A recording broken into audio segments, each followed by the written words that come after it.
This side Priyank. तो हम यहाँ शुरू करते हैं कि जो मैंने शीतकालीन वर्षा तक मैंने कंप्लीट कर लिया था, पेज नंबर 134 तक।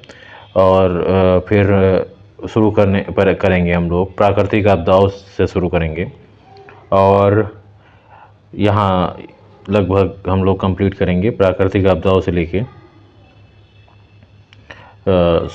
सिंचाई एवं नहरों तक। ठीक है, 8, 9, 10, 11 4 चैप्टर कंप्लीट करेंगे पेज नंबर 166 तक। ये आज डे 5 जो मेरा है इसमें कंप्लीट किया जाएगा। इसके बाद डे 6 और डे 7 का हम देखते हैं। तो डे 5 में हम सिंचाई एवं नहरों तक कर लेंगे, ये 11 नंबर चैप्टर तक। फिर कोशिश करेंगे 12, 13, 14, 15 और 16 नगदी फसलों तक हम डे 6 में करेंगे। और बाकी पशुपालन तक जो ये बचा हुआ इसके बाद ये डे 7 में कर लेंगे। उसके बाद हमारे पास जो बचेगा इसके बाद 368 पेज तक। फिर ये डेट 8 दिनों में हम लोग ये भारत का भूगोल ख़त्म कर डालेंगे। ठीक है, 8 दिन में भारत का भूगोल ख़त्म हो जाएगा आपका।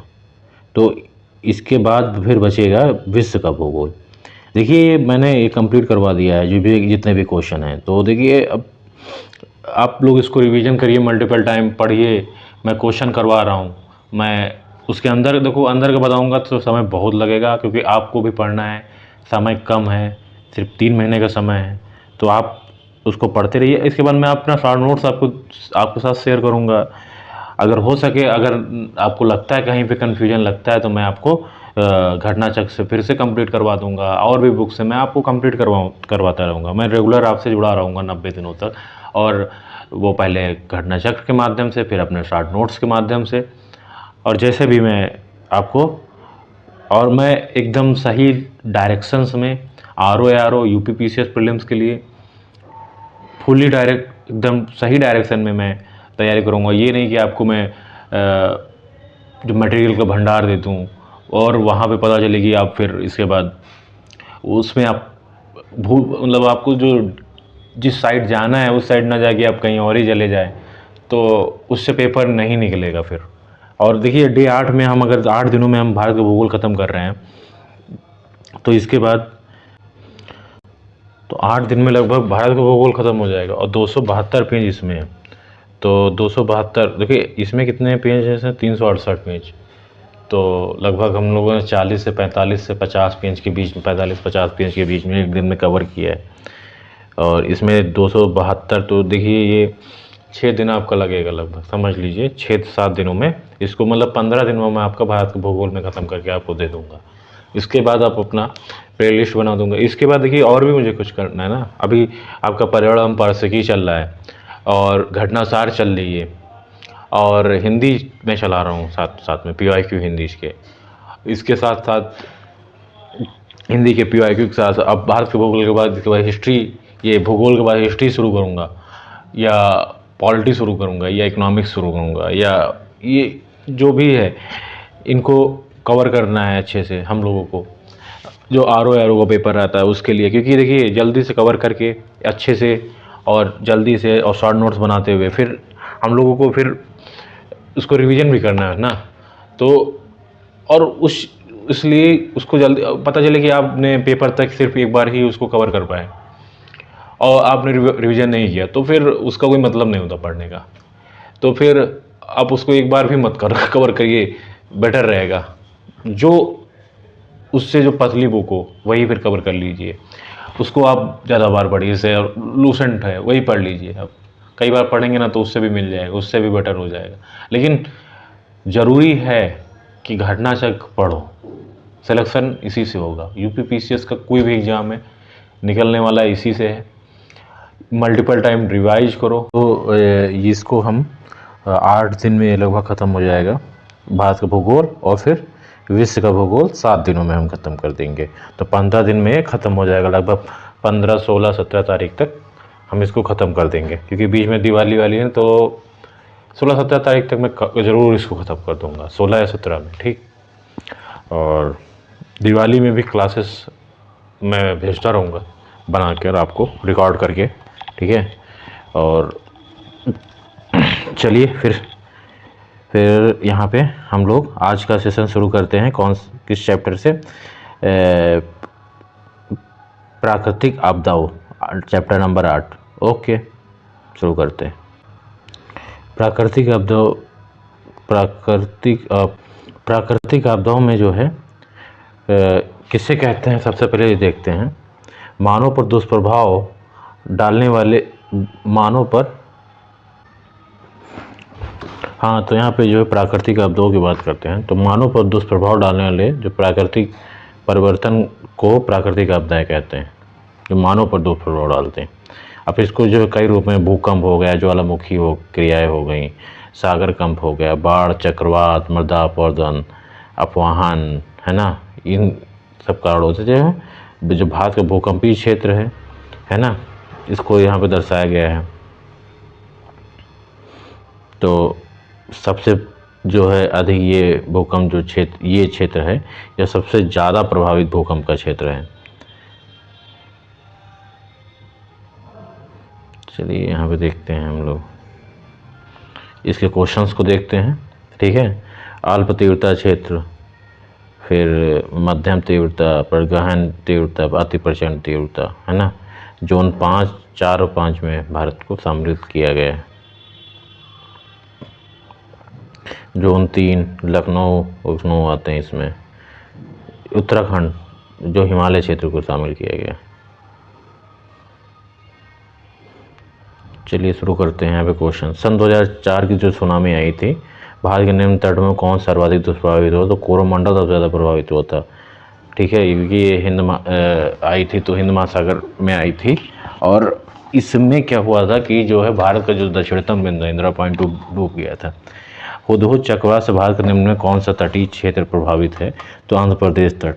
ये हुदहुद चक्रवात आया होगा तो ज़्यादा देखो पश्चिमी पूर्वी क्षेत्र में ज़्यादातर चक्रवात भारत में आते हैं, क्योंकि बंगाल खाड़ी से जो ज़्यादातर प्रभावित क्षेत्र है, तो पश्चिम बंगाल, उड़ीसा, आंध्र, ये तमिलनाडु, ये सब प्रभावित ज़्यादा। सुनामी वार्निंग सेंटर, जो सुनामी वार्निंग सेंटर है भारत का, ये हैदराबाद में है। सुनामी वार्निंग सेंटर का परिचालन 2005 से हैदराबाद से किया गया है। तो ठीक है, अब ये ध्यान रखिएगा, तो हैदराबाद में, ना कि दिल्ली और मुंबई में नहीं है। मौसम विज्ञान विभाग स्थापित है तो नई दिल्ली, मौसम विज्ञान विभाग नई दिल्ली में है, सुनामी वार्निंग सेंटर हैदराबाद में। ठीक है, मौसम विज्ञान विभाग नई दिल्ली में, जो 1875 में स्थापित। इस विभाग का सर मुख्यालय पहले कोलकाता में था, 1905 में शिमला में, 1928 में पुणे, 1944 में फिर दिल्ली में स्थानांतरित कर दी। फिर बाढ़ जो है सबसे ज़्यादा उत्तर प्रदेश तथा बिहार के मैदान में आती है। भूकंप जो है हिमालय के गिरपात क्षेत्र, सूखा जो है सूखा झारखंड तथा उत्तरी उड़ीसा, यार जो है मध्य पूर्व भारत, मध्य पूर्व भारत। चक्रवात आता है जो है पूर्वी तट को प्रभावित करता है ना। उड़ीसा राज्य की संख्या, हाँ, उड़ीसा में चक्रवात आते हैं, लेकिन झारखंड में इतना ज़्यादा नहीं आता यार ये। ठीक है, चलिए ऑप्शन बी इसका सही हो जाएगा। ये 3 भूकंप बाढ़ से उत्तर प्रदेश बिहार के मैदान है। B1 हिमालय गिरपात, सूखा मध्य पूर्व भारत, और चक्रवात झारखंड। चक्रवात उड़ीसा में आता है, पश्चिम बंगाल में आता है। नीचे दिए गए वक्तव्य कथन, दूसरे कथन कारण हिमालय में भूस्खलन की आवृत्ति में वृद्धि हुई है।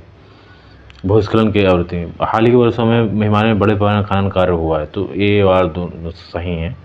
ठीक है, ये छठे का ये हो जाएगा। खनन कार्य से जरूर भूस्खलन की संख्या में वृद्धि हुई है।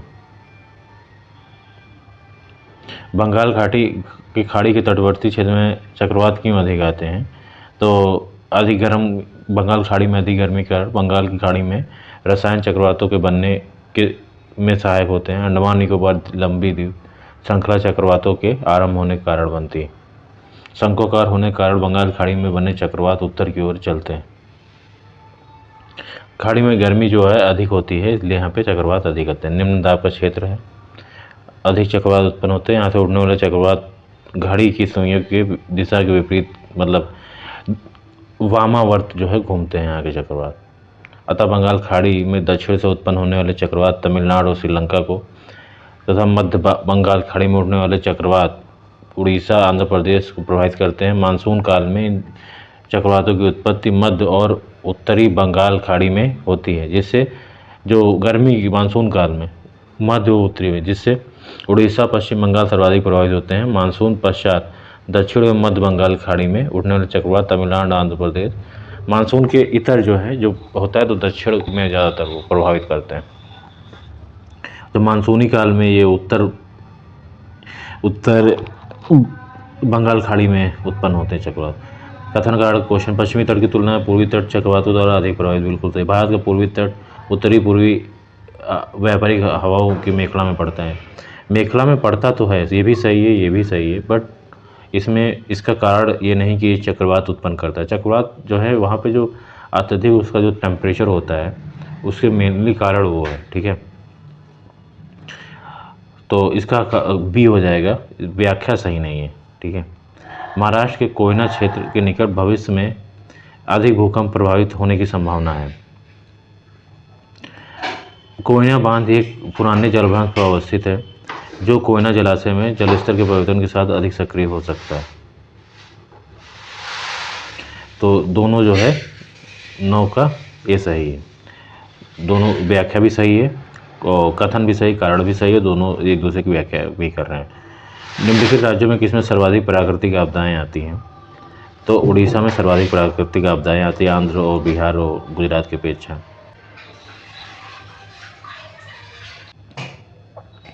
तो देश के पहले आपदा प्रबंधन प्रशिक्षण संस्थान की स्थापना जो है लातूर महाराष्ट्र में की जा रही है। लातूर महाराष्ट्र आपदा प्रबंधन प्रशिक्षण संस्थान की स्थापना यहाँ पे।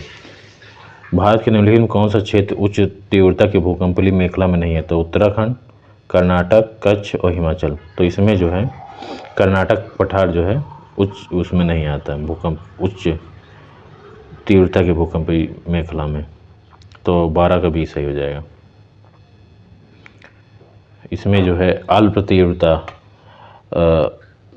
जो है होती है भूकंपीय क्षेत्र 2 में, भूकंपीय क्षेत्र 3 में मध्यम तीव्रता होती है, भूकंपीय क्षेत्र 4 में गहन तीव्रता और भूकंपीय क्षेत्र 5 में अति प्रचंड तीव्रता क्षेत्र होता है। और जो भूकंपीय 6 है या लो डैमेज करता है, 7 डैमेज टू बिल्ड करता है, 8 जो है डिस्ट्रक्शन ऑफ बिल्डिंग होती है। तो ये भूकंपीय क्षेत्र के बारे में दर्शाया गया है।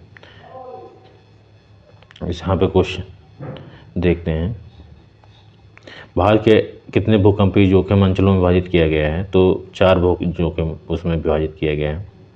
निम्नलिखित में से कौन सा सुमेलित नहीं? तो जो इसमें है तो भुज जो है भूकंपीय मंडल 5 में आता है, ठीक। हैदराबाद 2 में आता है, श्रीनगर 5 में आता है, चेन्नई 3 में आता है।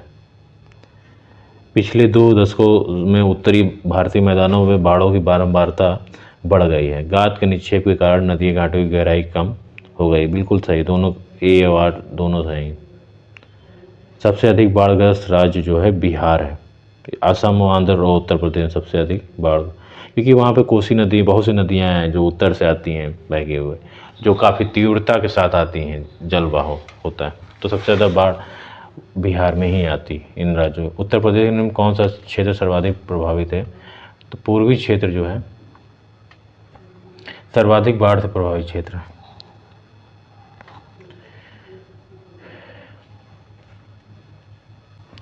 प्राकृतिक आपदाएं सर्वाधिक क्षति विकासशील देशों में करती हैं। भोपाल गैस त्रासदी मानव निर्मित थी। बिल्कुल, भारत आपदा युक्त देश है। मैंग्रोव चक्रवातों का निर्माण कम करते हैं। मैंग्रोव बिल्कुल सही। तो ये सब चारों सही हो जाएंगे। 18 का अब देखते हैं कहाँ पे 18 का, क्योंकि इसमें सब चारों सही हैं, देख लीजिए। अतः स्पष्ट प्रश्न अंशकार कथन अंग्रेजी संस्करण के अनुसार कथन 1 2 से, जबकि कथन 3 असत्य है। तो 3 में क्या है भाई? तो असत्य। भारत आपदा युक्त देश है, आपदा प्रभावित देश है, आपदा युक्त जो कि असत्य है। इंडिया डिजास्टर फ्री, आपदा मुक्त, पता नहीं भाई यार आपदा मुक्त है कि आपदा युक्त है, इसको आप देख लीजिए। क्वेश्चन ये आया था IAS UPPCS प्री 2018 में आया था। बाढ़ जो है, सुनामी, भूकंप, बाढ़, सूखा। तो बाढ़ जो है क्षेत्र जो है उत्तर प्रदेश और बिहार का मैदान है। सूखा का क्षेत्र पश्चिम मध्य भारत का क्षेत्र है। सुनामी का क्षेत्र जो है भारत का दक्षिण तटीय क्षेत्र है। भूकंप हिमालय क्षेत्र है। तो 3 और 4 मिल जाएंगे, तो ए सही हो जाएगा इसका। ठीक है। समुद्री चक्रवाती तूफान तौकाते किस सागर में उत्पन्न हुआ? तो ये अरब सागर में उत्पन्न हुआ था। और ये तो करंट अफेयर्स का क्वेश्चन था उस टाइम का, 2021। भारत के निम्न मिट्टियों में कौन सा बेसाल्ट लावा के अपक्षय के कारण प्रभावित? तो रेगुर मिट्टियाँ जो हैं निर्मित हुई हैं। रेगुर मिट्टियों का निर्माण बेसाल्ट लावा के अपक्षय के कारण हुआ है। इसे काली मिट्टी भी बोलते हैं। दक्कन ट्रैप के ऊपरी भागों में, जैसे महाराष्ट्र, मध्य प्रदेश और गुजरात, आंध्र में पाई जाती है। भारत की काली कपास मृदा की रचना निम्नलिखित किसके अपक्षय से हुई है? तो फिसर ज्वालामुखी चट्टान। ठीक है। रेगुर किसका नाम है? तो काली मिट्टी का। काली मिट्टी स्थानीय रूप से रेगुर या कपास मिट्टी या उष्णकटिबंधीय चरनोजम आदि अलग अलग नाम से जाना जाता है। काली मिट्टी को उष्णकटिबंधीय चरनोजम। भारत में इस मिट्टी का विस्तार मुख्यतः महाराष्ट्र और साथ ही साथ पश्चिमी मध्य प्रदेश, गुजरात आदि राज्यों के क्षेत्रों में मिलता है। तो काली, ठीक है। इसको और नाम क्या है? उष्णकटिबंधीय चरनोजम। ये याद रखिएगा। रेगुर मिट्टी सबसे ज़्यादा है तो महाराष्ट्र में। काली कपास मिट्टी निम्नलिखित किस नाम से जानी जाती है? तो रेगुर। दक्षिण ट्रैप के रेगड़ मिट्टियाँ काली होती हैं, तो ये सही। और उनमें ह्यूमस प्रचुर मात्रा में होता।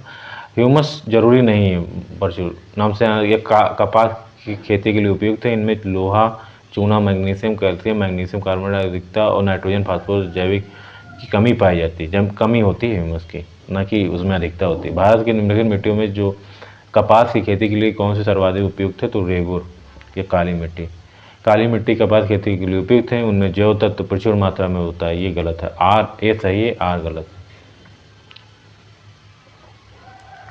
ठीक है। जैव तत्व इतना नहीं होता है, बाकी अन्य ये सब होते हैं। लोहा, चूना, कैल्शियम, मैग्नीशियम। काली मिट्टी कपास की कृषि के लिए उपयुक्त होती है। उसमें नाइट्रोजन तथा जैव पदार्थ प्रचुर मात्रा में पाए जाते हैं।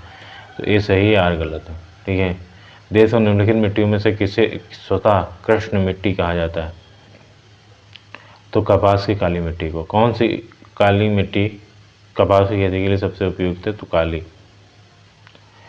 लावा मिट्टियाँ पाई जाती हैं तो मालवा पठार में पाई जाती हैं। मालवा पठार में लावा मिट्टी। छत्तीसगढ़ मैदान में नए सरयूपुर, शिलांग पठार। पश्चिम भाग की काली मिट्टी का निर्माण लावा में से हुआ है, इसलिए इसे लावा मिट्टी भी कहते हैं। मालवा का पठार इसी दक्कन ट्रैप की काली मिट्टी के क्षेत्र के अंतर्गत होता है। मालवा का पठार प्रमुख मिट्टी है तो काली मिट्टी है। इस मृदा की सिंचाई को कम आवश्यकता क्योंकि यह नमी रोक कर रख लेती है, तो इसमें जो है काली मिट्टी है ना। इसमें जो है सिंचाई जो है, यह भीगने पर ठोस एवं चिपचिपी हो जाती है। जलधारण क्षमता पाई जाती है तीव्र, तथा सूखने पर आकुंचित एवं दरार युक्त हो जाती है। इसे स्वतः जुताई वाली मिट्टी भी कहा जाता है। इनमें सिंचाई की कम आवश्यकता पड़ती है। झारखंड में काली मिट्टी कहाँ पाई जाती है? तो राजमहल पहाड़ी प्रदेश में। तो राष्ट्रीय आपदा प्रबंधन संस्थान की रिपोर्ट के अनुसार झारखंड में काली मिट्टी राजमहल क्षेत्र में पाई जाती है। निम्नलिखित कथनों में कौन सा सही नहीं है? तो काली मिट्टी को स्थानीय रूप से रेगुर बोलते हैं। क्रिप्स के अनुसार रेगुर मिट्टी अनिवार्य रूप से एक परिपक्व मिट्टी होती है। काली मिट्टी में आर्द्रता धारण करने की उच्च क्षमता होती है। बिल्कुल सही है, ये भी सही। क्रिप्स के अनुसार रेगुर मिट्टी अनिवार्य रूप से एक परिपक्व मिट्टी होती है।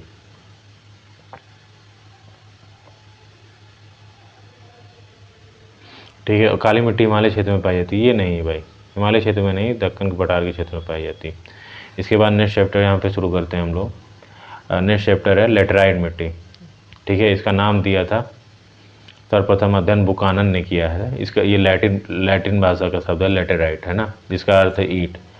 मिट्टियाँ जो है भीगने पर मिट्टी जो है मक्खन की भांति मुलायम परंतु सूखने पर कड़ी और ढीलेदार हो जाती हैं। या मौसमी उष्णकटिबंधीय जलवायु की विशिष्ट मिट्टी है। उष्णकटिबंधीय भारी वर्षा के कारण होने वाली तीव्र विक्षालन क्रिया के परिणामस्वरूप लेटेराइट मिट्टी का निर्माण होता है। भारत में यह तटीय क्षेत्रों में देखो पाई जा रही है ना, यहाँ पे पाई जाएगी, यहाँ पे ये तटीय क्षेत्र, ये तटीय क्षेत्र, यहाँ पे जहाँ पे बारिश ज़्यादा होती है लगभग वहाँ पे निर्माण होता है इसका। आंध्र प्रदेशों की अपक्षरित मिट्टियाँ हैं। आंध्र प्रदेश जिसकी उर्वरता कम होती है। इस मिट्टी में लौह ऑक्साइड, एल्युमिनियम ऑक्साइड की प्रचुर मात्रा होती है। इसमें नाइट्रोजन, फास्फोरिक अम्ल, पोटाश, चूना, कार्बनिक तत्वों की कमी मिलती है।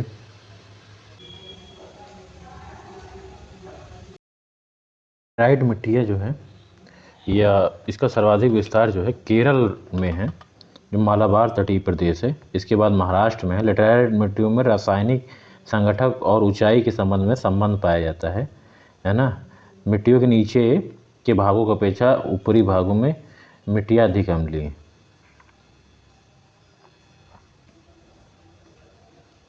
तो भारत की लेटराइट मिट्टियों के बारे में निम्नलिखित में से कौन से कथन सही हैं? यह साधारणतः लाल रंग की होती है, वह नाइट्रोजन और पोटास से समृद्ध होती हैं, उनका राजस्थान और उत्तर प्रदेश में अच्छा विकास हुआ है। इन मिट्टियों में टोपियोका और काजू की अच्छी उपज होती है।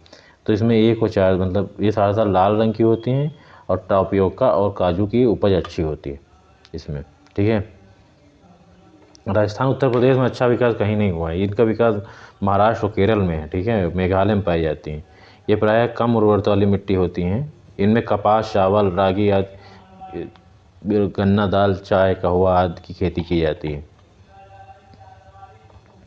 और निम्न में कौन सा कथन भारत के लेटराइट मृदा के संदर्भ में सत्य है? तो लेटराइट मृदा उच्च ताप एवं भारी वर्षा वाले क्षेत्र में विकसित होती है जो है। तो और लेटराइट मृदा जो है ह्यूमस समृद्ध होती है, वह पश्चिम बंगाल व असम और उड़ीसा में नहीं ह्यूमस समृद्ध नहीं होती है। तो पहला ही सही हो जाएगा, दूसरे का है। लेटराइट मृदा मानसून समृद्ध जो मौसमी वर्षा वाली उष्णकटिबंधीय जलवायु की मृदा है ना। भारी वर्षा के कारण होने वाली तीव्र उपक्षालन क्रिया के परिणामस्वरूप लेटराइट मृदा का निर्माण होता है, परंतु इस मृदा की उर्वरता कम होती है। ठीक है, अतः ह्यूमस की कमी होती है। यह मृदा केरल, तमिलनाडु, उड़ीसा, मेघालय, छोटा नागपुर, पठार, पश्चिम बंगाल की तुलना में आंध्र प्रदेश की शुद्ध रोपित क्षेत्र की उसके कुल क्षेत्रफल में प्रतिशत कम है। अधिकांश आंध्र प्रदेश की मृदा मखरला या लेटराइट प्रकार की है। तो इसका कथन और कारण को देखते हैं। तो इसके सी सही हो जाएगा। आंध्र प्रदेश की मृदा जो है लेटराइट नहीं है। इसका ए सही बट सी गलत है। बंगाल का शुद्ध रोपित क्षेत्र जो है लगभग 60%, जबकि आंध्र प्रदेश का रोपित क्षेत्र 40% है। भारी वर्षा वाले क्षेत्रों में अपक्षालन से निर्मित होती है। भारी वर्षा वाले क्षेत्रों में अपक्षालन से, लीचिंग से निर्मित होती है जो मृदा, दिस इज कॉल्ड लेटराइट मिट्टी। या भारत में केरल, पूर्वी तमिलनाडु के क्षेत्र में, उड़ीसा, छोटा नागपुर, पठार, पूर्वोत्तर में मेघालय के आसपास लेटराइट मिट्टी मिलती है। तो ये महाराष्ट्र में मिलती है। ठीक है, लेटराइट मिट्टियों में का प्रधान है तो मालाबार तटीय प्रदेश। निम्न में कौन लेटराइट मिट्टियों के लिए सही नहीं है? तो ये उसमें चूना प्रचुर मात्रा में पाया जाता है, ये सही नहीं है। भारत में निम्नलिखित में कौन से मृदा प्रारूप लोहे के अतिरिक्त होने के कारण अनवर होते जा रहे हैं? तो लेटराइट जो है उपयोग केवल लेटराइट लोहा ऑक्साइड पाया जाता है। स्पष्ट है लेटराइट मृदा लोहे के अधिक होने के कारण अनवर होती जा रही हैं। जलोढ़ एवं दोमट मिट्टी के बारे में बात करते हैं। तो आप इसको कंप्लीट करिए। देखिए करीब 33%, 33.5% भाग पे फैली है जलोढ़ मृदा। ठीक है, जलोढ़ मिट्टी के संदर्भ में नीचे कथनों में से कौन से सही हैं? यह मिट्टी भारत के कुल क्षेत्र में लगभग 14% हिस्से में पाई जाती है। इस मिट्टी में फास्फोरिक एसिड प्रचुर मात्रा में पाया जाता है। यह मिट्टी रेत, धूर, चोपन नाम से जानी जाती है। यह मिट्टी उपजाऊ नहीं होती है। तो इसका क्वेश्चन था चारों कथन सही कौन सा? तो फास्फोरिक एसिड प्रचुर मात्रा में पाया जाता है, तो बी सही। जलोढ़ मिट्टी में पोटास, फास्फोरिक एसिड, चूना और जैव पदार्थों की प्रचुरता पाई जाती है। परंतु इनमें नाइट्रोजन और ह्यूमस की कमी होती है।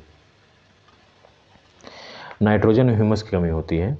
राष्ट्रीय मृदा सर्वेक्षण एवं भूमि उपयोग नियोजन ब्यूरो के नवीनतम शोध के अनुसार भारत की 33.5% भाग पर जलोढ़ मिट्टी का विस्तार है। यह सर्वाधिक उपजाऊ मिट्टी है। अम्लीय मिट्टी की स्थानीय रूप से रे, थूर, चोपन, ऊसर, कल्लर जैसे नामों से जाना जाता है। भारत में सबसे अधिक उपजाऊ मृदा कौन सी है? तो ये जलोढ़ मृदा है। निम्नलिखित में कौन सी मिट्टी नदियों द्वारा निर्मित होती है? तो जलोढ़ मिट्टी नदी द्वारा निर्मित होती है। भारत की सबसे बड़ी मिट्टी वर्ग है तो जो है कछारी मिट्टी जो है वर्ग है। 4 कड़ी हो जाएगा। 5वां 33 कछारी जलोढ़ मिट्टी। निम्न मिट्टी में कौन से भारत के सर्वाधिक क्षेत्र पर फैली? तो जलोढ़ मिट्टी फैली, करीब 33.5% क्षेत्र पर। गंगा के मैदानी के पुरानी कछारी मिट्टी कहलाती है। पुरानी जो कछारी में बांगर कहलाती है, जो नई होती है वो खादर कहलाती है। निम्नलिखित में से किस प्रकार की मृदा की जलधारण क्षमता सबसे कम होती है? तो बलुई मिट्टी की, एलुवियल सैंडी जो सॉयल होती है, इसकी जो है जलधारण क्षमता सबसे कम होती है, क्योंकि इसमें जो है रबे जो होते हैं वो बड़े बड़े होते हैं, इस कारण जलधारण नहीं कर पाती। दोमट लोम मिट्टी में मिट्टी का कौन सा कण मिलता है? तो इसमें मिलता है बालू, चिकना और पांस, ये सभी प्रकार के कण मिलते हैं। ठीक है। मिट्टी में 40% बालू के कण, 40% क्ले और 20% गाद के कण मिलते हैं। 8 कड़ी। फिर नेक्स्ट चैप्टर मिट्टी। तो जलोढ़ मिट्टी जो पाई जाती है यूपी में पाई जाती है। काली मिट्टी महाराष्ट्र में पाई जाती है। लाल मिट्टी आंध्रा में, मरुस्थलीय मिट्टी राजस्थान में। ठीक है। पश्चिमी राजस्थान की मिट्टी में किसकी मात्रा अधिक होती है? तो कैल्शियम की मात्रा अधिक होती है पश्चिमी राजस्थान की मिट्टी में। पश्चिमी राजस्थान के अंदर जैसलमेर, बीकानेर, बाड़मेर, जालौर और जोधपुर, गंगानगर जैसे जो सबसे ज़्यादा जो मरुस्थलीय क्षेत्र से प्रभावित क्षेत्र है, ये पश्चिमी क्षेत्र है ना। इन जलों की मिट्टी जो है चूना आधारित क्षारीय एवं लवड़ी प्रकार की होती हैं। तो जो चूना होगा तो कैल्शियम के लवड़ होंगे उसमें। ठीक है। अतः इस क्षेत्र की मिट्टी में कैल्शियम की मात्रा अधिक पाई जाती है। निम्नलिखित में से कौन सी फसल मृदा को नाइट्रोजन से भरपूर कर देती है? तो मटर जो है, क्योंकि ये दलहनी फसल है, दलहनी फसल जो है नाइट्रोजन के स्थिरीकरण के लिए एक प्रमुख फसल है। तो इसमें अल्फा, ड्राई बीन्स, गोरो बीन्स, ये सब जितनी भी है, तो ये राइजोबियम कल्चर है ना, इसमें उसके कारण जो है भूमि की उर्वरता नाइट्रोजन स्थिरीकरण होता है। उर्वरता बढ़ने के लिए निम्न कौन सी फसल उगाई जाती है? तो उड़द, ये देखो वही है ना, हरी खाद के रूप में भी उपयोग किया जाता है उड़द का। पहली चीज़ ये पल्स है जो कि राइजोबियम लेगुमिनेसेरम कारण जो है वो नाइट्रोजन का स्थिरीकरण करती है, और दूसरी ये हरी खाद के रूप में भी काम में आती है, ग्रीन मैन्योर के रूप में। भारत के कुछ भागों में यात्रा करते हुए आपने देखेंगे कहीं कहीं लाल मिट्टी पाई जाती है। मिट्टी के इस रंग का प्रमुख कारण है फास्फोरिक एसिड की विद्यमानता। लाल रंग के कारण लाल मिट्टी का निर्माण जलवायु परिवर्तन के परिणाम स्वरूप रवेदार एवं कायांतरित सेलों को विघटन एवं वियोजन से होता है। इस मिट्टी में सिलिका एवं आयरन की बहुलता होती है। इस मिट्टी का लाल रंग फेरिक ऑक्साइड की उपस्थिति के कारण होता है, लेकिन जलयोजित रूप से पीली दिखाई देती है। भारतीय मृदाओं में जिस सूक्ष्म तत्व की सर्वाधिक कमी है तो वो है जस्ता, जिंक की जो है सर्वाधिक कमी है, जस्ता की सर्वाधिक कमी। ये क्वेश्चन जो है यूपी पीसीएस जो है मेंस में आया था 2004। इसके बाद आते हैं क्वेश्चन नंबर 7 पे। हिमालय की मिट्टियों में ह्यूमस प्रचुर मात्रा में पाया जाता है। हिमालय में सर्वाधिक क्षेत्र वन आच्छादित नहीं यार, पहले जो वन आच्छादित तो है लेकिन ह्यूमस प्रचुर मात्रा में नहीं किया जाता, जलोढ़ मिट्टी है यहाँ पे। कार्यवास मृतिका जो जफरान केसर के स्थानीय प्रकार के लिए उपयोगी है वह पाई जाती है, तो कश्मीर में पाई जाती है, कश्मीर हिमालय में। जफरान खेती के लिए कश्मीर घाटी पर से जो करेवा मिट्टी है ना में उपजाऊ हो जाती है। ये ताजे जल द्वारा जमा की गई मिट्टी है। पौधे की सबसे अधिक पानी किस मिट्टी में मिलता है? तो चिकनी मिट्टी में मिलता है, इनमें जल धारण क्षमता सबसे अधिक होती है। ठीक है। और सबसे कम बलुई मिट्टी में होती है ना। इस मिट्टी मिलता है, चिकनी मिट्टी 50% से कम गाद होता है, 50% तक मृतिका में बालू की कमी पाई जाती है, इससे आवागमन कम होता है और जिससे जलक्रांति हो जाती है। निम्नलिखित में किस कण का व्यास 0.0 से कम होता है? तो ये गाद, ये मृतिका मतलब क्ले, ठीक है। 10 का ए हो जाएगा। अम्लीय क्षारीय मृदा, नेक्स्ट चैप्टर शुरू करते हैं। तो पहला क्वेश्चन है, यहाँ पे देखते हैं। ये देखो, इसमें एक और चीज़ देख लो, अनिल, आ से देख लो, अम्ल, अगर आ से अम्ल होगा तो नीले लिटमस को लाल कर देगा, आ नीला, तो आ नी से नीला और ला से लाल, तो अम्ल नीले लिटमस को लाल कर देगा, और लाल जो है जो क्षारीय होगा तो लाल नीला कर देगा, लाल लिटमस को, ठीक है। पीएच मान जो है 6 से 7 न्यूट्रल होता है, 7 से कम अम्लीय और 7 से अधिक क्षारीय, तो आप सब जानते होंगे मेनली, ठीक है। तो चलिए शुरू करते हैं मेन उसी पे क्वेश्चन से। चूने का प्रयोग कड़ी से सुधारा जाता है, ऊसर मिट्टी है ना, इसी मिट्टी को पीएच मान 7 से अधिक होता है। ऊसर का हमेशा लवड़ी के 7 से 8.5, और मतलब लवड़ी में तो साल्ट सॉइल जो होती है, और 8.5 से जो अवयव होता है वो ऊसर मृदा है ना। और 3, इस मिट्टी में धान की फसल उगाई जाती है, ऊसर मृदा, बिल्कुल धान की फसल उगाई जाती है ऊसर मृदा में, ठीक। तो बी हो जाएगा इसका। इसमें इसका क्वेश्चन क्या, पहला जो चूने का प्रयोग इसको सुधारा जाता है, नहीं भाई, जिप्सम का इसमें जो है प्रयोग किया जाता है। बी 7 से अधिक होता है, इसमें नाइट्रोजन और जिंक की भारी कमी होती है, जीवांश भी नहीं होता है, क्योंकि अम्लीय मृदा में जीवांश पाया जाएगा थोड़ा बहुत। इसके उपचार के लिए जिप्सम पायराइट और ढाइचा की हरी खाद का उपयोग किया जाता है। इस प्रकार की भूमि पर ऊसर सहनशील धान की प्रजाति से ऊसर सहनशील जो धान की प्रजाति होती है, नरेंद्र शंकर ऊसर धान 1, ऊसर धान 2 आदि, है ना।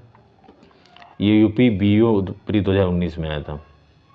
सामान्य फसलें उगाने के लिए उर्वर भूमि का पीएच मान कितना होना की संभावना है? तो 6 से 7, 6 से 7 जो है ये पीएच मान की संभावना है। तेजाबी मिट्टी को कृषि योग्य बनाने हेतु निम्नलिखित में से किसका उपयोग किया जाता है? तो लाइम का उपयोग किया जाता है। तेजाबी मिट्टी को कृषि योग्य बनाने के लिए सामान्यतः चूने का प्रयोग किया जाता है। उल्लेखनीय मिट्टी के अधिक अम्लीय या अधिक क्षारीय होने पर सामान्यतः फसलों की कृषि के लिए उपयुक्त नहीं रहते। मिट्टी में खारापन एवं क्षारीयता की समस्या का समाधान है तो खेतों में जिप्सम का उपयोग 4 का भी हो जाएगा। किसका उपयोग मिट्टी में लवणता एवं क्षारीयता की समस्या को दीर्घकालीन हल है? तो जिप्सम का प्रयोग जो है इसका हल है। भारत में सर्वाधिक क्षारीय क्षेत्र पाया जाता है तो उत्तर प्रदेश राज्य में पाया जाता है। गुजरात, क्योंकि यूपी में सबसे ज़्यादा कृषि योग्य भूमि है तो सबसे ज़्यादा क्षारीय क्षेत्र यहीं पाया जाए। भारत में लवणी मृदा सर्वाधिक क्षेत्रफल है तो गुजरात में। तो यहाँ पे पूछा क्षारीय क्षेत्र और यहाँ पे पूछा लवड़ी क्षेत्र, तो लवड़ी जो है गुजरात में होगा, क्षारीय जो है उत्तर प्रदेश में होगा। लवण प्रभावित मृदाओं का सर्वाधिक क्षेत्रफल तो गुजरात में, क्योंकि गुजरात में क्या है कि वो कच्छ का रण पाया जाता है, तो वहाँ सबसे ज़्यादा लवड़ी क्षेत्र। मृदा का लवड़ी भवन मृदा में एकत्रित सिंचित जल के वाष्पीकृत होने से पीछे छूटे नमक और खनिजों से उत्पन्न होता है। सिंचित भूमि में भवन का क्या प्रभाव पड़ता है? तो कुछ मृदाओं का अपारगम बना देता है। मृदा का लवड़ी भवन मृदा में एकत्रित सिंचित जल के वाष्पीकृत होने से पीछे छूटे नमक और खनिजों से उत्पन्न होता है। चित भवन में लवड़ी भवन के कारण मृदा अपारगम बन जाती है। कौन सी मिट्टी चाय बागानों के लिए उपयुक्त है? तो अम्लीय मिट्टी जो है चाय बागानों के लिए उपयुक्त है। गहरी अम्लीय एवं अच्छे जल निकास वाली मिट्टी के लिए चाय बागानों के लिए उपयुक्त है। जल निकास की मिट्टी सुविधा के कारण इस बागान के पर्वतीय ढलानों पर पाई जाती है। मृदा अपर्दन एवं सुधार देखते हैं, है ना। तो क्वेश्चन शुरू करते हैं। भारत में निम्न किस क्षेत्र में मृदा अपर्दन सॉइल इरोजन की समस्या गंभीर है? तो शिवालिक पहाड़ियों के पाद क्षेत्र में ये समस्या गंभीर है। मृदा अपर्दन की समस्या गंभीर है जो है, तो पहाड़ियों क्षेत्र में जो है शिवालिक पहाड़ी के पाद क्षेत्र में मृदा अपर्दन की समस्या जो है गंभीर है। इसके अतिरिक्त भारत में मृदा अपर्दन से जो है प्रभावित क्षेत्र जो है चंबल एवं यमुना की जो नदियों के उत्खित भूमि क्षेत्र, जैसे चंबल की जो चंबल बीहड़ क्षेत्र जिसे बोलते हैं, चंबल यमुना के उत्खित क्षेत्र, उत्खात भूमि क्षेत्र। दूसरा है पश्चिम हिमालय का गिरिपादी क्षेत्र, शिवालिक पहाड़ियों के पाद क्षेत्र इसमें शामिल है। छोटा नागपुर का पठार, ताप्ती से साबरमती घाटी तक का क्षेत्र। पांचवा है महाराष्ट्र का काली मिट्टी क्षेत्र, और छठा है हरियाणा और राजस्थान गुजरात के शुष्क क्षेत्र। निम्न में भारत का कौन सा क्षेत्र मृदा अपरदन से अत्यधिक प्रभावित है? तो चंबल घाटी का क्षेत्र जो है सबसे अधिक प्रभावित है। मध्य प्रदेश के निम्नलिखित में से किस जिले में मृदा अपरदन की समस्या है? तो मुरैना में ये समस्या है मृदा पर। ये चंबल और जो है यमुना के बीच में ये पाया जाता है ना, चंबल घाटी खागड्डू, ये मुरैना क्षेत्र। चंबल घाटी में खो खड्डों के निर्माण के कारण निम्नलिखित में से किस प्रारूप का अपरदन है? तो अवनालिका जो है इसको बोलते हैं, गली इरोजन भी बोलते हैं, ठीक है। अवनालिका हिंदी में और गली इरोजन जो है इंग्लिश में, जिसमें बहुत ही ज़्यादा गड्ढे हो जाते हैं, ठीक है। निम्नलिखित में से मृदा अपरदन प्रक्रियाओं के सही क्रम को पहचानिए। तो इसमें आइसफल अपरदन, परत अपरदन, रील अपरदन, अवनालिका अपरदन, इसको बोलते हैं इंग्लिश में अगर हम देखें तो पहला आइसफॉल को स्प्लैश इरोजन बोलेंगे, जो वर्षा की बूंदों पर से जो है मृदा का कणों का पृथक्करण होता है उसको बोलते हैं। फिर परत मतलब सीट इरोजन होता है। फिर रील इरोजन होता है, नालियाँ जो थोड़ा बनती हैं, गहरी और कम गहरी नालियाँ जो होती हैं। फिर अवनालिका मतलब अपरदन मतलब गली इरोजन मतलब बहुत ही ज़्यादा वो होते हैं। फिर धारा अपरदन, जब एक धारा मोटी धारा के रूप में प्रवाहित होने लगता है और चैनल तब तक अपरदित करता है जब तक कि वह स्थिर ढाल प्राप्त नहीं कर लेता, तो इसको बोलते हैं धारा अपरदन या स्ट्रीम चैनल इरोजन। कृषि भूमि किसके पौधे उगाने में भूमि का अपरदन अधिकतम तीव्रता से होता है? तो सोरघम के मतलब ज्वार के जो है पौधे उगाने से फसल की भूमि में भूमि अपरदन के लिए सर्वाधिक उत्तरदायी है। कौन सा तरीका मिट्टी की उर्वरता प्राप्त करने का नहीं है? तो बीज का संशोधन। फसल चक्र भी है, मिश्रित खेती भी है, बहुफसली खेती भी। बीज संशोधन से मिट्टी से कोई लेना देना नहीं है, मिट्टी अपरदन से कोई लेना देना नहीं। फसल चक्र आवश्यक है तो मृदा की उर्वरा शक्ति में वृद्धि के लिए जो है कई वर्षों तक लगातार एक ही फसल के बोने से वहाँ की मृदा में कुछ विशिष्ट पोषक तत्वों की कमी हो जाती है। फसल चक्र अर्थात फसलों में परिवर्तन के द्वारा मृदा की उर्वरा शक्ति में वृद्धि होती है, साथ ही यह कीट नियंत्रण में भी मदद करता है। मृदा संरक्षण के संदर्भ में निम्नलिखित प्रचलित पद्धतियों पर विचार करें। सस्यवर्धन, फसलों का हेरफेर, बालू की बाढ़, वेदिका निर्माण, वायु रोध, ठीक है। तो इसमें जो है बालू की बाढ़ जो है ये नहीं होगा। 1, 3, 4 वेदिका निर्माण, वायु रोध और सस्यावर्धन मृदा संरक्षण के लिए उपयुक्त विधियाँ हैं, ठीक है।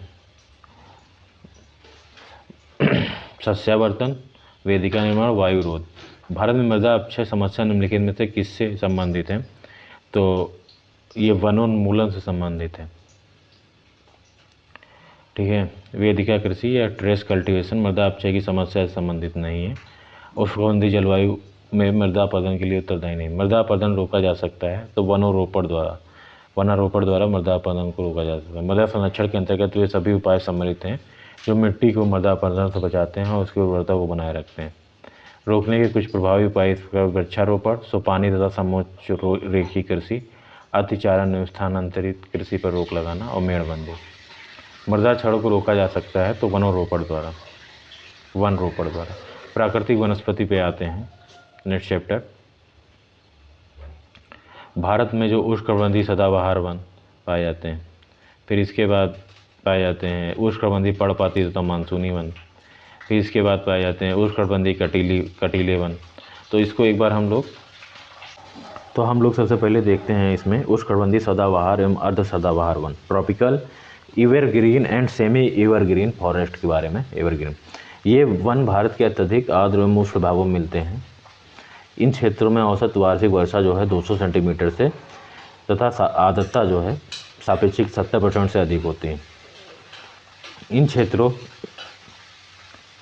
इन क्षेत्रों में औसत तापमान 22 डिग्री सेल्सियस से अधिक हो रहता है। उच्च आर्द्रता तथा तापमान के कारण ये वन बड़े सघन तथा ऊंचे होते हैं। विभिन्न जाति के वृक्षों के पत्तों के गिरने का समय भिन्न भिन्न होता है, जिस कारण संपूर्ण वन सदाबहार रहते हैं। ठीक है, भारत में उष्णकटिबंधीय सदाबहार वन का क्षेत्र जो है असम है, केरल है, पश्चिम बंगाल है, अंडमान निकोबार द्वीप समूह है, मेघालय, मणिपुर, त्रिपुरा, मिजोरम। उष्णकटिबंधीय सदाबहार वनों के मुख्य वृक्ष अगर देखा जाए तो इसमें सिनोकोना है, रबड़ के वृक्ष हैं, माहोगनी है, एबोनी है, नारियल का वृक्ष है, बांस है, आयरन वुड है ना। उष्णकटिबंधीय अर्ध सदाबहार वन उन्हीं क्षेत्रों का अपेक्षाकृत कम वर्षा वाले क्षेत्रों में पाए जाते हैं। ये वन सदाबहार वन आर्द्र पर्णपाती वनों के मिश्रित रूप हैं। इनमें मुख्य रूप से साइडर एवं होकल तथा कायल प्रजातियों के वृक्ष पाए जाते हैं।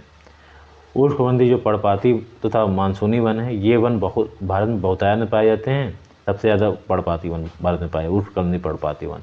इन्हें मानसूनी वन भी कहा जाता है। ये 70 से 200 सेंटीमीटर वार्षिक वर्षा वाले क्षेत्र में पाए जाते हैं। जल उपलब्धता के आधार पर इन वनों को उष्णकटिबंधीय आर्द्र पर्णपाती एवं उष्णकटिबंधीय पर्णपाती वनों में विभाजित किया जाता है। उष्णकटिबंधीय आर्द्र पर्णपाती वन प्रायः उत्तर पूर्वी राज्यों, हिमालय की गिरपात क्षेत्रों और पश्चिमी घाट के पूर्वी ढालों, उड़ीसा क्षेत्र में पाए जाते हैं।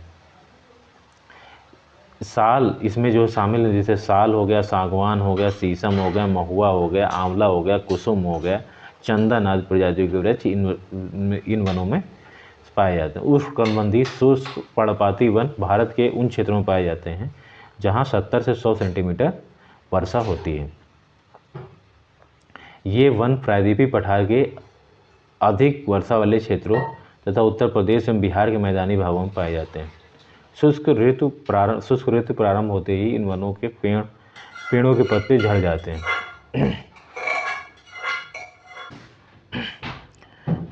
इन वनों में मुख्यतः ऑक्जलवुड, तेंदु, पलास, अमलतास, खैर, पीपल, नीम, साल आदि के वृक्ष उगते हैं। आर्द्र क्षेत्रों की और ये वन आर्द्र पर्णपाती और शुष्क क्षेत्रों की ओर कांटेदार वनों में मिल जाते हैं। उष्णकटिबंधीय कटीले वन ट्रॉपिकल थॉर्न फॉरेस्ट। ठीक है, हाँ, तो आप इस चैप्टर को देखिए, अच्छे से पढ़िए। ये चैप्टर काफ़ी इम्पोर्टेंट है, ये आपको प्री और मेंस दोनों में फ़ायदा करेगा, क्योंकि यहाँ पे जो दिया हुआ है तो इसको आप पढ़िए और इसके अच्छे से शॉर्ट नोट्स बनाइए। ये चैप्टर बहुत इंपॉर्टेंट है, वेरी इंपॉर्टेंट। जो भारत की जितनी भी वनस्पतियाँ हैं, प्राकृतिक वनस्पति, उसके बारे में दिया गया है। This is so important. ठीक है, अब उष्णकटिबंधीय के जो कटीले वन है, ये भारत के उन क्षेत्रों में पाए जाए जहाँ 70 सेंटीमीटर वर्षा से कम होती है। ठीक है, अब इन वनों में स्थान कौन से हैं देख लीजिए आप। 70% से कम कहाँ वर्षा, इनमें वृक्ष हैं, खजूर हो गया, अक्सिया हो गया, बबेल यूफोरबिया हो गया, बबूल हो गया, बेर हो गया, नागफनी है ना, वेलांची व अनूप वन। भारत में जो है अंची अनूप वन का विकास मुख्यतः आर्द्रभूमि क्षेत्र हो, डेल्टाई क्षेत्र हो, समुद्र तटीय क्षेत्रों में होता है। क्षेत्र के अंतर्गत दक्षिण में दक्कन पठार के जलाशय एवं दक्षिण पश्चिम तटीय क्षेत्र के लैगून वन आर्द्रभूमि, ठीक है, क्षेत्र में होता है। इनके अगर पेड़ों की बात की जाए तो मैंगो वनस्पति। चलिए अब इसको पढ़िए। पर्वतीय वन, तो इसमें जो है चौड़ी पत्ती वाले वन है ना, इसमें चीड़ आता है, ओक आता है, रेड ड्रेंड्रोन और पाइन के वृक्ष पाए जाते हैं, जो कि पर्वतीय शीतोष्ण वन। तो पर्वतीय शीतोष्ण वन में अगर हम देखें यहाँ पे, तो देखो इन वनों में फर, जूनिफर, देवदार एवं चिलगोजा आते हैं। ठीक है, अखरोट, रोडोडेंड्रोन, ओक, भूरे ओक, फर्न, बांस आदि के साथ शंकुधारी वन है ना। उप अल्पाइन क्षेत्र वन अगर देखें तो उप अल्पाइन में तुम्हारा लाल फर आ जाएगा, काला जूनिफर आ जाएगा, बर्च आ जाएगा, लार्च आ जाएगा। इसके बाद जो है उष्णकटिबंधीय अगर क्षेत्रफल के हिसाब से यहाँ पे दिया गया है, आप इसको देखिए। ठीक है, सबका देवदार देखिए 15 सेंटीमीटर की से अधिक ऊंचाई पर पाए जाते हैं, है ना। सर्वाधिक ऊंचाई, तो देवदार है सर्वाधिक ऊंचाई पाए जाने वाला वृक्ष है ना। प्रायद्वीपीय पहाड़ों में मैग्नोलिया, लारेल और यूकेलिप्टिस आदि वृक्ष पाए जाते हैं। वनों की देश की अर्थव्यवस्था में विशिष्ट योगदान आर्थिक दृष्टि से सागौन, साल, शीशम, रोजर वुड, देवदार, चीड़, पाइन, स्प्रूस अत्यधिक महत्वपूर्ण है। ठीक है। ब्यूटिया मोनोस्पर्मा को जंगल की आग, फ्लेम ऑफ द फॉरेस्ट कहा जाता है। इसे ढाक अथवा पलाश के नाम से भी जाना जाता है। यह जो है उत्तर प्रदेश का राजकीय पुष्प है ना। सामाजिक वानिकी में प्रयुक्त बहुउद्देशीय वृक्ष का उदाहरण खेजरी है। खेजरी वृक्ष का मरुस्थल का राजा कहा जाता है। ठीक है। सामाजिक वानिकी। चलिए यहाँ पे प्रश्न पहला शुरू करते हैं। भोजपत्र वृक्ष मिलता है तो हिमालय में मिलता है। भोजपत्र जो है वृक्ष सफ़ेद कागज की तरह दिखने वाला छाल का प्रयोग प्राचीन काल से लिखने हेतु किया जाता रहा है। यह वृक्ष अल्पाइन वनों में पाया जाता है। ठीक है। दूसरा अगर देखते हैं यहाँ पे, कत्था बनाने हेतु किस पेड़ की लकड़ी का प्रयोग किया जाता है, तो खैर का प्रयोग किया जाता है। भारत के निम्नलिखित में किस प्रकार का वन सर्वाधिक बृहद क्षेत्र में पाया जाता है, तो उष्णकटिबंधीय आर्द्रपर्णपाती वन पाया जाता है। सागौन तथा साल किसका उत्पादन, तो एक्सप्लेनेशन को आप पढ़िए इसको अच्छे से, है ना। अब मैंने अभी ऊपर मैंने देखा है कितना परसेंट क्या है कैसे है ना। सागौन तथा साल किसके उत्पादन, तो उष्णकटिबंधीय शुष्क पतझड़ी वन के हैं ये। ठीक है। हिमालय की पहाड़ी श्रृंखला में ऊंचाई के साथ साथ निम्न कारणों में वनस्पति में परिवर्तन आता है। तापमान में गिरावट, वर्षा में बदलाव, मिट्टी की उपजाऊ, तेज हवाएं, से चारों कारण आता है। 5 ये 1 2 3 तेज हवा कारण, हाँ तेज हवा कारण नहीं आएगा, सॉरी। पूर्वी हिमालय की तुलना में ट्री लाइन की ऊंचाई मान पश्चिम हिमालय में जो है कम है। ये पूर्वी मध्य हिमालय में ट्री लाइन 3600-3800 मीटर है, जबकि पश्चिमी एवं उत्तरी हिमालय में 3300 से 3600 मीटर ही रहता है। पश्चिम हिमालय संसाधन प्रदेश के प्रमुख संसाधन है, तो ये वन है उसमें। पश्चिम हिमालय संसाधन प्रदेश का प्रमुख संसाधन वन है। इस क्षेत्र में लगभग 65% भूभाग पर वन है। पश्चिम हिमालय में शीतोष्ण पेटी में निम्नलिखित में से किस एक वृक्ष का बाहुल्य है, तो देवदार का बाहुल्य। 8 का बी। 9 निम्न में पश्चिम हिमालय शीतोष्ण कटिबंधीय वन में पेटी में देवदार वृक्षों का बाहुल्य है। इस पेटी में शीतोष्ण कटिबंधीय वनों का विस्तार मिलता है, जिनके प्रमुख वृक्ष ओक, फर, देवदार, स्प्रूस, चेस्टनट, सीडार और चीड़ हैं। यहाँ देवदार के वृक्ष के व अन्य की अपेक्षा अधिक मात्रा में है। निम्न किसी में राज्य में सिनोकोना वृक्ष नहीं होता है, तो छत्तीसगढ़ में नहीं होता है। उष्ण सदाबहार पौधा है। भारत में उष्ण सदाबहार वृक्ष असम, केरल, पश्चिम बंगाल, अंडमान निकोबार, मेघालय, मणिपुर, त्रिपुरा, मिजोरम, पश्चिमी तटीय मैदान, जबकि छत्तीसगढ़ उष्णकटिबंधीय शुष्क और मानसूनी वनों के लिए उपयुक्त है। में सिनकोना नहीं उगता, जबकि असम, केरल, पश्चिम बंगाल में सिनकोना पाया जाता है। जंगल की आग ब्यूटिया मोनोस्पर्मा को बोलते हैं, जो यूपी का राजकीय पुष्प है। भारत में निम्न किसमें सागौन का वन पाया जाता है, तो जो है मध्य प्रदेश, कर्नाटक, तीनों राज्य और उत्तर प्रदेश। मध्य प्रदेश में भी है, कर्नाटक में भी है, उत्तर प्रदेश में भी है, तो इसमें पाया जाता है। निम्न किस पौधे में फूल नहीं होते हैं, तो फर्न में फूल नहीं होते हैं। संवहनीय पौधा है या बीज रहित होते हैं, इन पौधों में फूल नहीं लगते हैं। ठीक, तो 12 का डी हो जाएगा। 13 पश्चिमी हिमालय में उच्च पर्वतीय वनस्पति 3000 मीटर की ऊंचाई तक उपलब्ध होती है, जबकि पूर्वी हिमालय में यह 4000 मीटर की ऊंचाई तक उपलब्ध होती है। एक ही पर्वत श्रृंखला में इस विविधता का कारण है, तो पूर्वी हिमालय का भूमध्य रेखा तथा समुद्री तट से पश्चिम हिमालय की अपेक्षा अधिक निकट होना, तो 13 का बी। एंटीलोप, आरिक्स और चीरू के बीच क्या अंतर है, तो आरिक्स गर्म और शुष्क क्षेत्रों में रहने वाले अनुकूलित हैं, जबकि चीरू ठंडे उच्च पर्वतीय घास के मैदान और अर्ध मरुस्थलीय क्षेत्र में रहने के लिए हैं। तो एक्सप्लेनेशन आप पढ़िए इसको।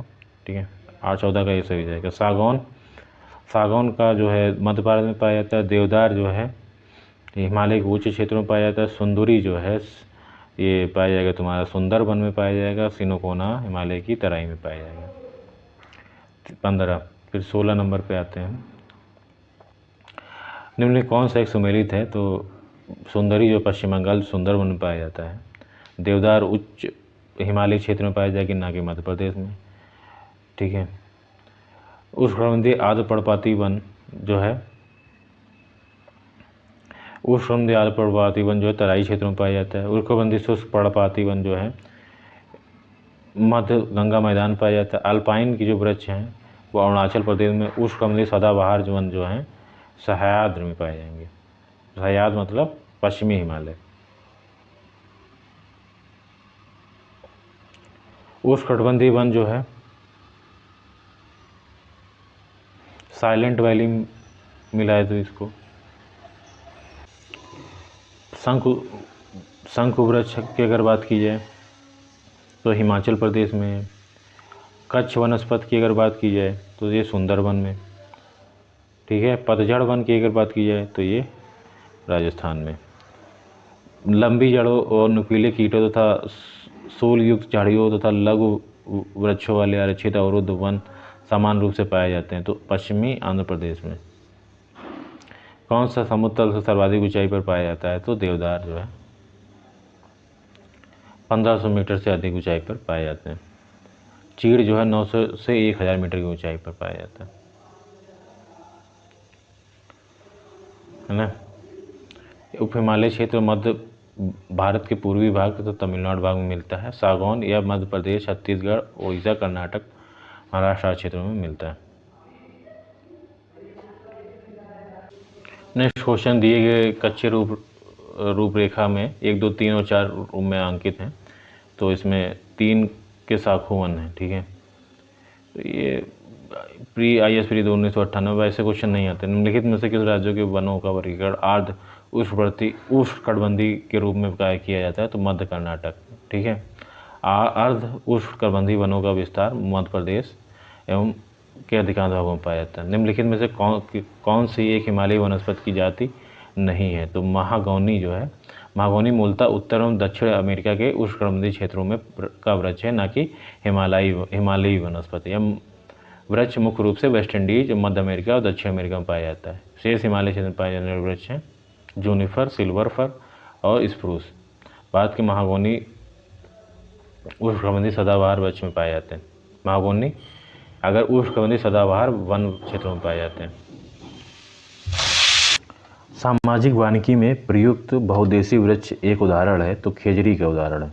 सामाजिक वानिकी में प्रयुक्त बहुउद्देशीय वृक्ष का उदाहरण खेजड़ी है। खेजड़ी वृक्ष का मरुस्थल का राजा कहा जाता है। खेजड़ी का उपयोग पशुओं को चारा, ईंधन, औषधि के रूप में किया जाता है। इसके बहुउद्देशीय उपयोग तथा अधिक तापमान सहन करने की क्षमता तथा कम पानी की आवश्यकता के कारण सामाजिक वानिकी कार्यक्रम में इसे वरीयता दी गई, ठीक।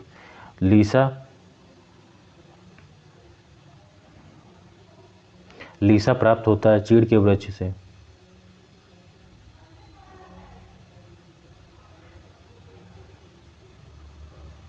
लीसा जो है प्राप्त होता है चीड़ के वृक्ष से तो 25 का जगह। चीड़ के वृक्ष से प्राप्त होने वाली लीसा एक महत्वपूर्ण गैर प्रकाष्ठ वन उपज है। लीसा से विरोजा तथा तारपीन का तेल बनाया जाता है जिसका उपयोग कागज उद्योग, साबुन तथा पेंट बनाने में होता है। उत्तराखंड में लीसा स्वरोजगार एवं ग्रामीण अर्थव्यवस्था का प्रमुख साधन है। 25 का ये हो जाएगा। 26 जो है आचरा रत्नागिरी जो है, आचरा रत्नागिरी महाराष्ट्र में है।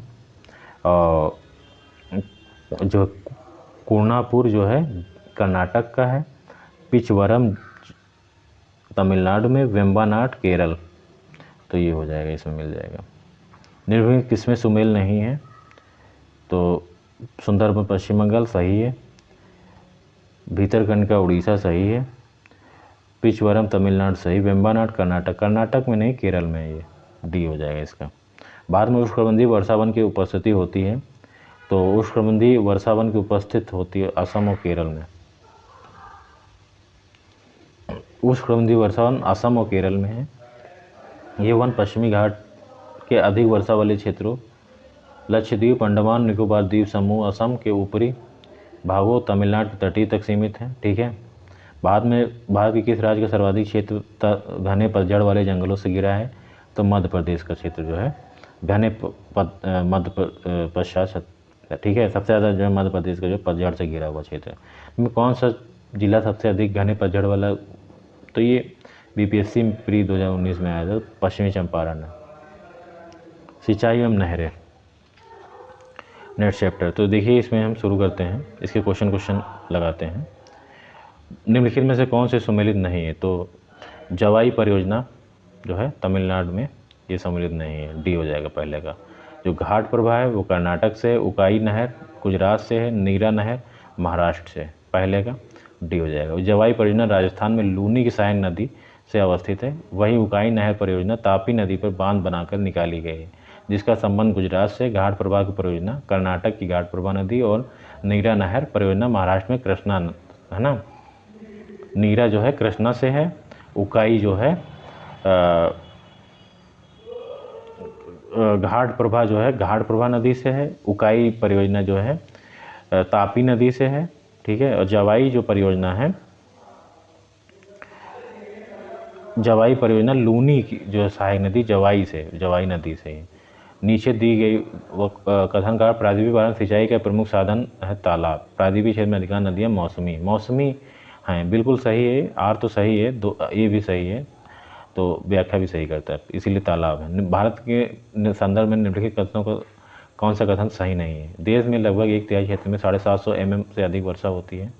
देश में सिंचाई के प्रमुख स्रोत कुएँ हैं, ये सही नहीं भाई। कुएँ सिंचाई के प्रमुख स्रोत नहीं। कछारी मृदा देश के उत्तरी मैदान प्रमुख कठोर प्रकार की मृदा है, ठीक है। तो इसका ऑप्शन गलत है। निम्नलिखित में से किसमें सिंचाई के अंतर्गत कुल कृषि क्षेत्र का प्रतिशत सर्वाधिक है? तो हरियाणा में जो है सर्वाधिक है सिंचाई। भारत में सर्वाधिक सिंचाई विस्तार वाला राज्य है तो पंजाब जो है सबसे अधिक सिंचाई विस्तार वाला। सूक्ष्म सिंचाई के संदर्भ में निम्नलिखित कौन सा कथन सही है? तो सूक्ष्म सिंचाई यह मृदा के उर्वरक व पोषक हानि को कम की जा सकती है। यह वर्षा दिन खेती के लिए सिंचाई की एकमात्र साधन है, तो है ना।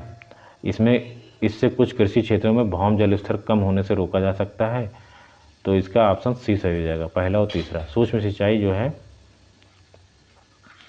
पोषक हानि को कम की जा सकती है। जल उपयोग एवं परीक्षा का जल कम उपयोग के कारण तथा उनके अधिकांश सिंचाई होती है। भौम जल स्तर कम होने से उनको रोका जा सकता है। जीवन रक्षक तो बचाव सिंचाई इंगित करती है, तो PWP सिंचाई, ठीक है। PW परमानेंट विल्टिंग पॉइंट सिंचाई हो, ठीक है। गत 25 वर्षों में नलकूप की सिंचाई का सर्वाधिक शानदार विकास हुआ है, तो सरयू पार मैदान में हुआ।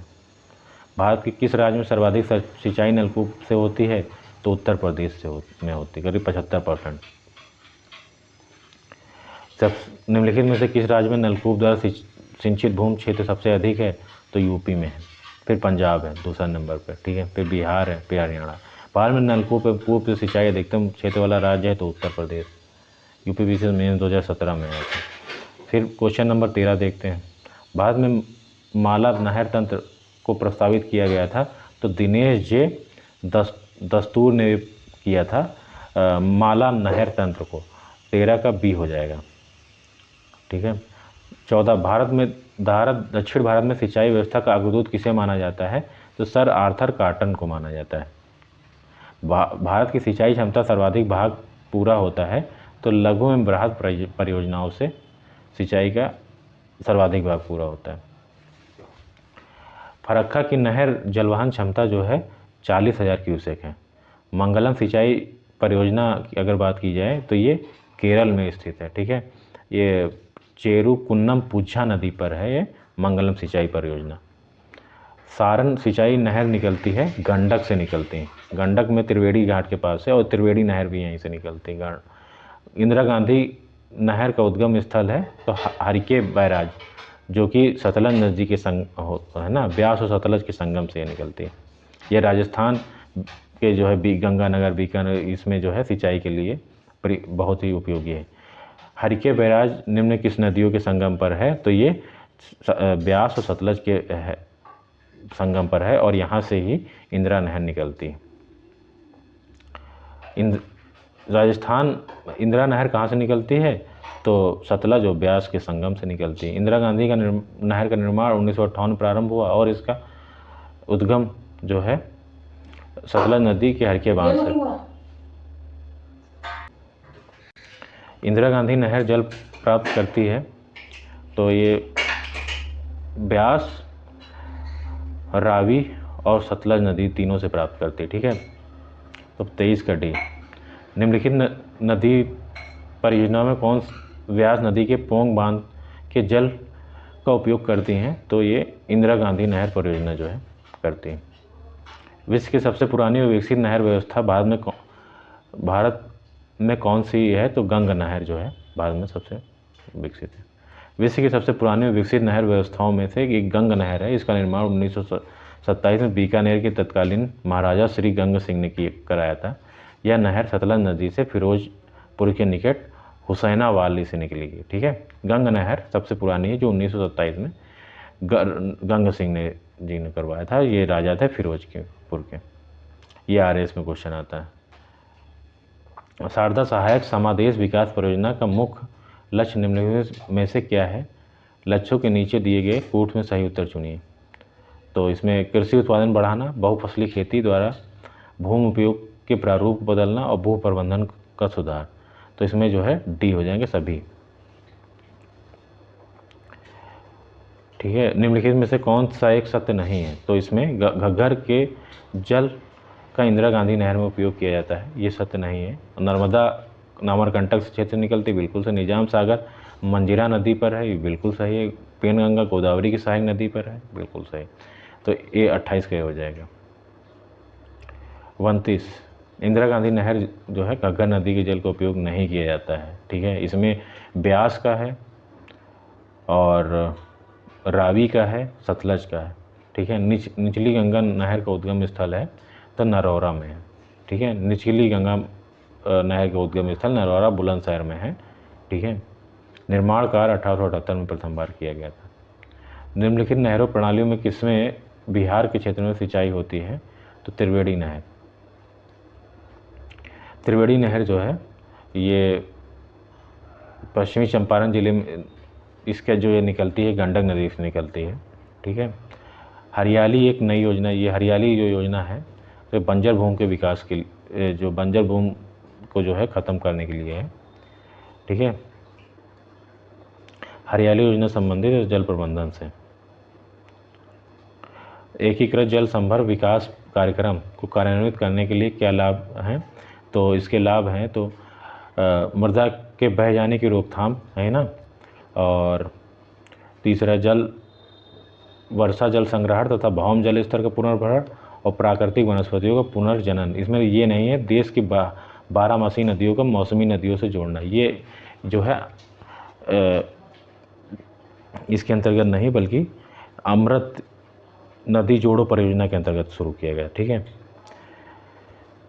34 सूखा प्रवण क्षेत्र कार्यक्रम है ना, कृषि मंत्रालय। ये नहीं भाई, ये बिल्कुल सही नहीं। ये कौन सा सही है?